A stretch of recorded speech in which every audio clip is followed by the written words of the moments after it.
Hi, I'm Peter J. Ray. Welcome to Adventures in History. Today's topic is Dearest Mother and Dad. Love, Ruth, John, Mark, and Pamela. Ruth Smallshaw Ray's Letters to Her Parents, 1956, Part 103. This is the first part of the original publication, Smallshaw Family Memories Collection, or SFMC number 44, published on April 15, 2000. Letter from the editor of the SFMC. Yours truly, Peter J. Ray. This is an incredible issue. The big trip to New Zealand and Australia. Ruth and John left exactly 1 year before Patricia's birth. I don't know what I ever did to deserve a husband like John. San Francisco, Hawaii, Canton Island, Fiji, Auckland, Wellington. Cold, bought a fur stole. Gala affairs, Mark's 4th birthday. I wept at the thought. Enjoy. Peter J. Ray. October 22nd, 1956, 602 Huntmere Drive, Bay Village, Ohio. Dear Mother and Dad, things seem to be happening around here so that I, at least, can't seem to keep abreast. Happy birthday day after tomorrow, Mother. How nice for you to have a new baby grandson to enjoy every day and watch him grow up. We've had more sickness here. Mark got a cold again, or still, the day we had our shots, and Pamela and I got it. We've been treating Mark for pneumonia again. He was on the verge or had it, and the doctor said to take no chances. And so he's had panmycin, steamer, and tent. And John has asked me not to go to any more meetings. I have a big one tonight. Was to give several announcements and introduce several people, but got a substitute. Had 2 meetings last week and throat and cough worse, so John wouldn't even let me go shopping Saturday. The society editor at the newspaper today wanted to write an article on what new things I have for the trip, and so far I have nothing. Also asked to go on television. John's had several articles in the newspaper. Today the Chamber of Commerce are definitely sending us to the Olympics in Australia, paying both our expenses there from New Zealand, $750, and the JCs are paying $1,500 for John, so we have $1,500 to pay for my trip. We're leaving November 3rd and won't be back until December, providing John's mom will look after the children for a month. That's a long time to be away. They're asking John to write daily newspaper articles and present things over there and lecture all different groups when he gets back.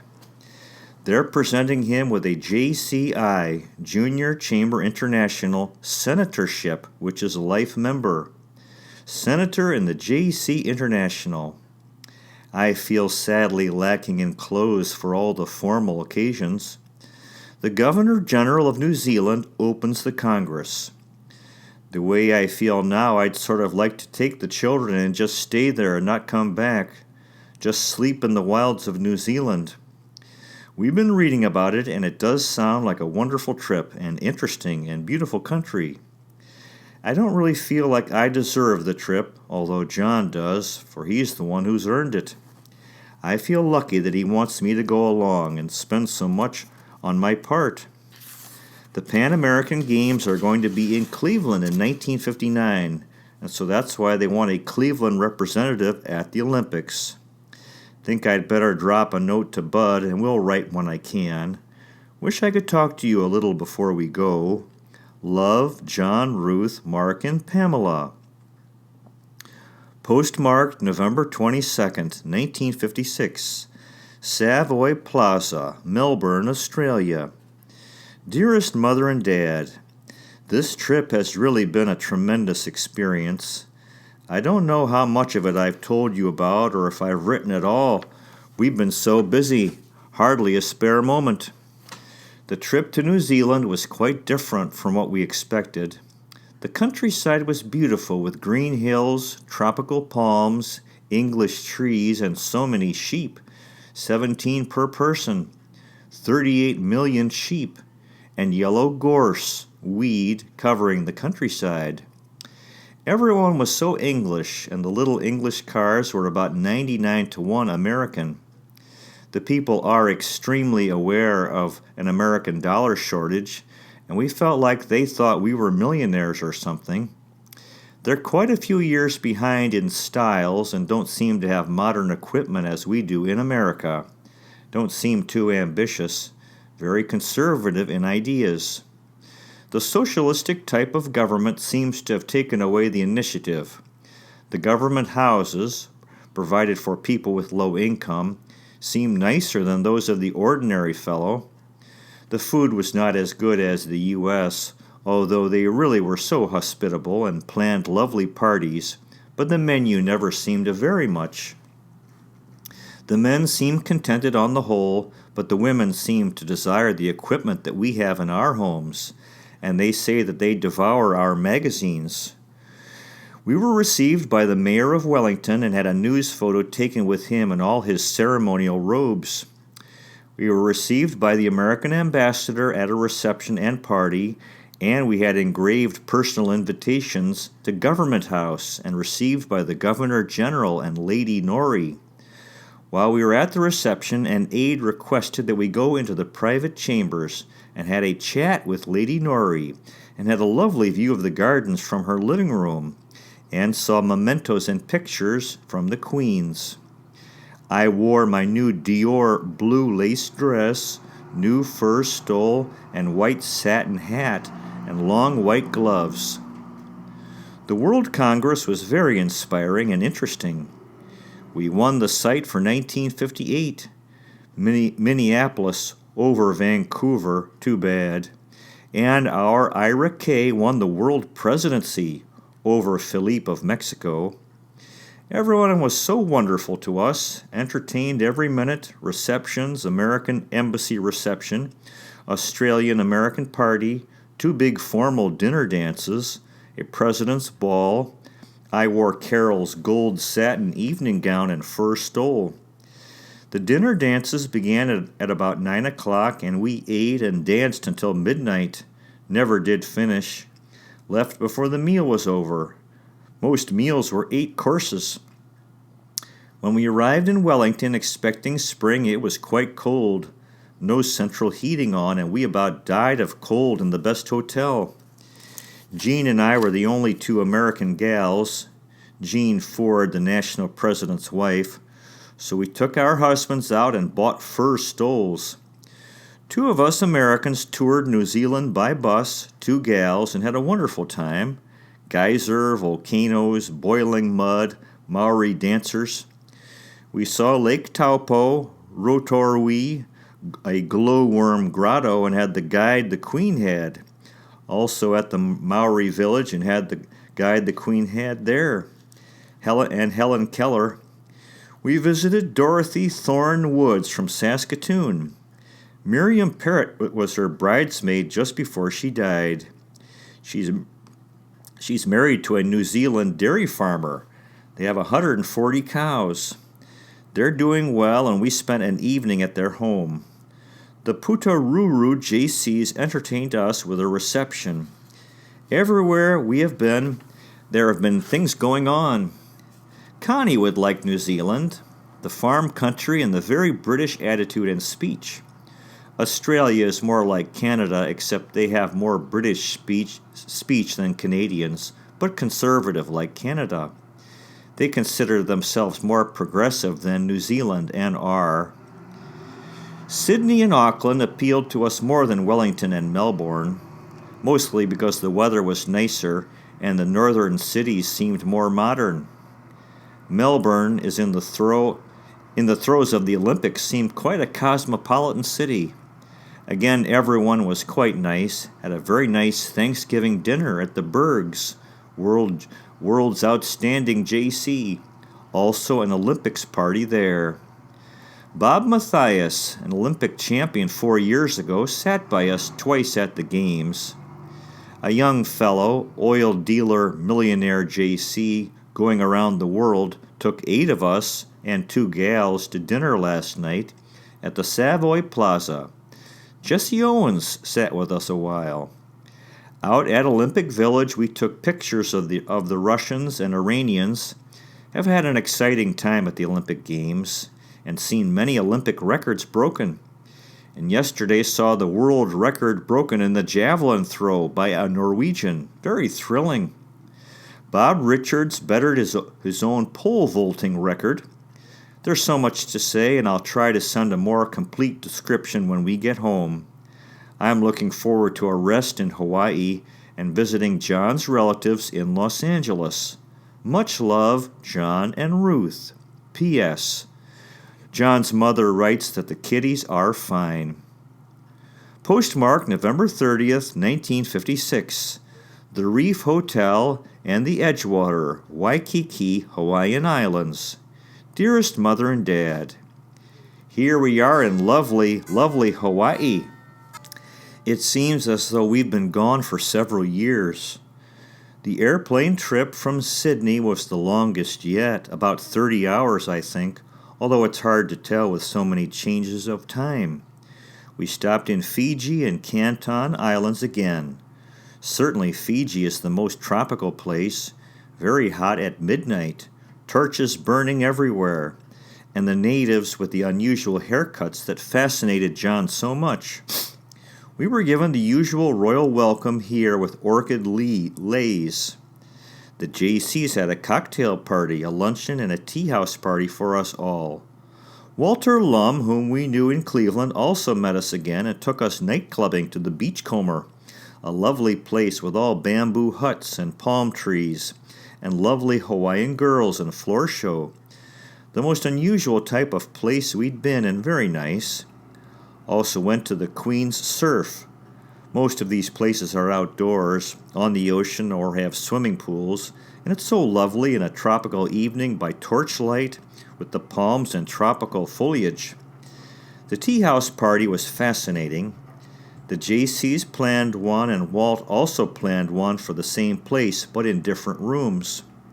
It was like a maze of gardens, stairs, rooms, paths, rocky gardens, rooms, fascinating. We had to take off our clothes, don kimonos, and sat on the floor by long, flat tables and ate Chinese food with chopsticks. All good but the raw fish. Then we went to Walt's party.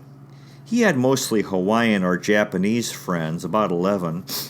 We also went to a Japanese nightclub and saw the old-fashioned dramatists with their wigs, painted faces, and costumes, so different. Their dancing and singing so lacking in rhythm compared to the Hawaiians. Also, we went to the Hawaiian village. Everyone left last night, but we decided to stay an extra day. We met a Mr. and Mrs. Gray from Regina, an accountant that knows you. John said, "See where Bud and Doris will be coming someday?" It is one of the nicest spots we've ever visited. Windy and rainy this morning, but it's just been gorgeous. Love, John and Ruth. 602 Huntmere Drive, Bay Village, Ohio, December 11th, 1956.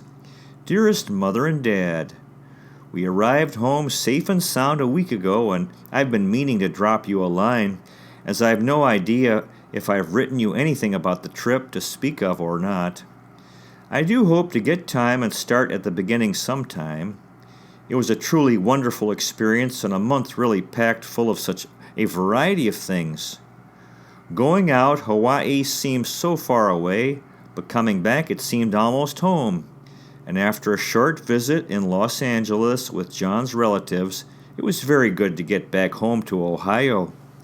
It was so good to get back to the kiddies.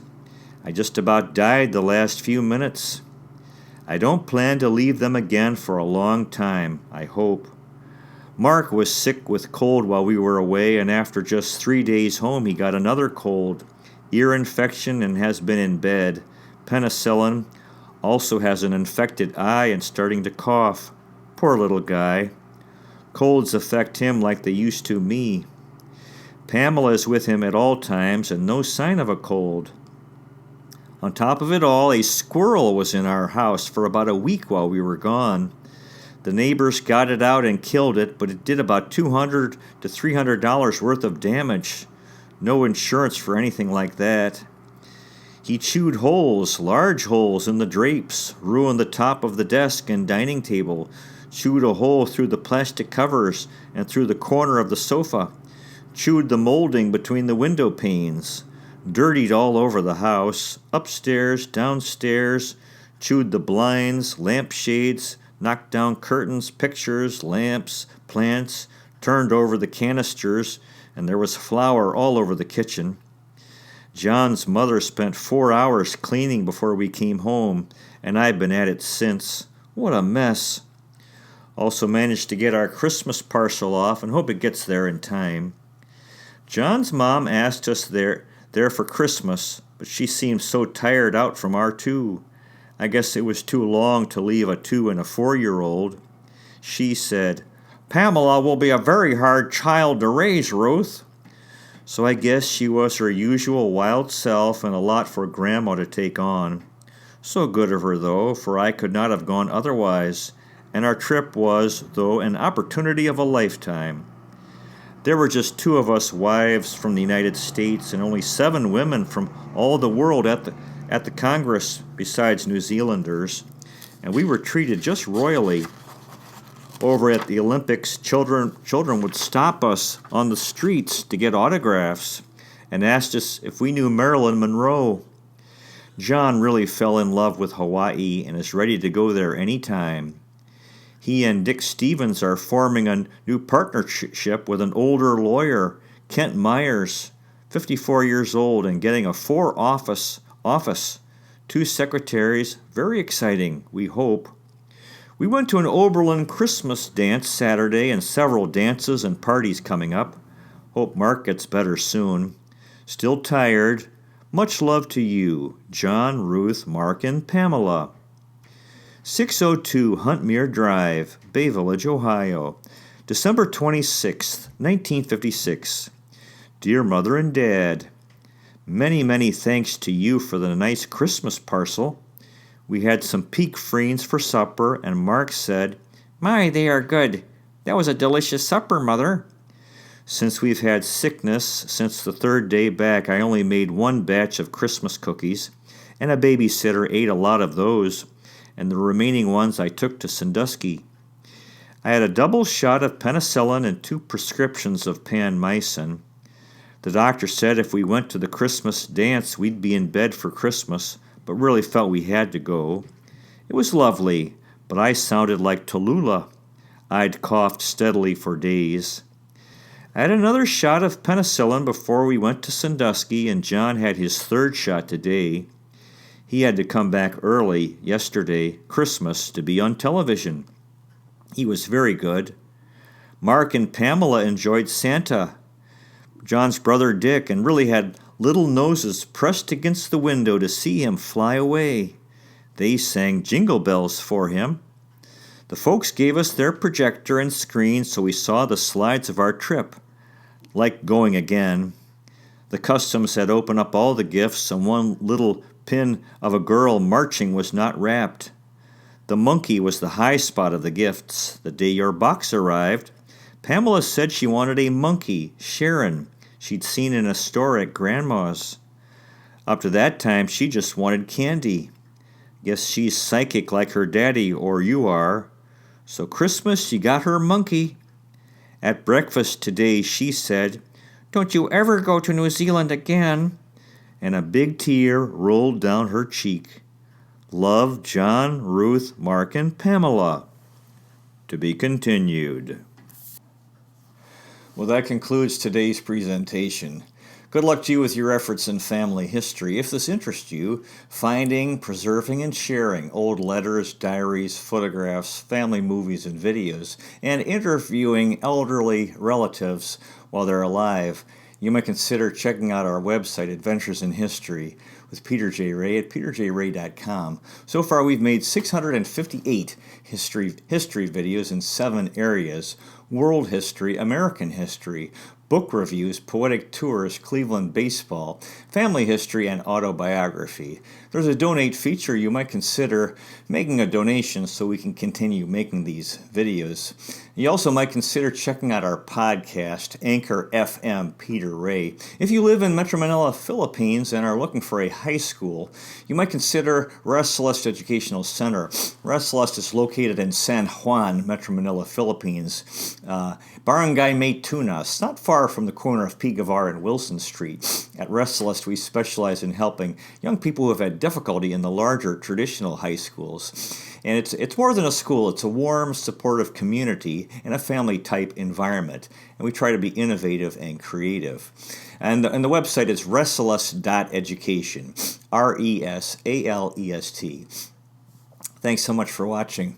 I really appreciate it. God bless you. Take care, and I'll see you next time.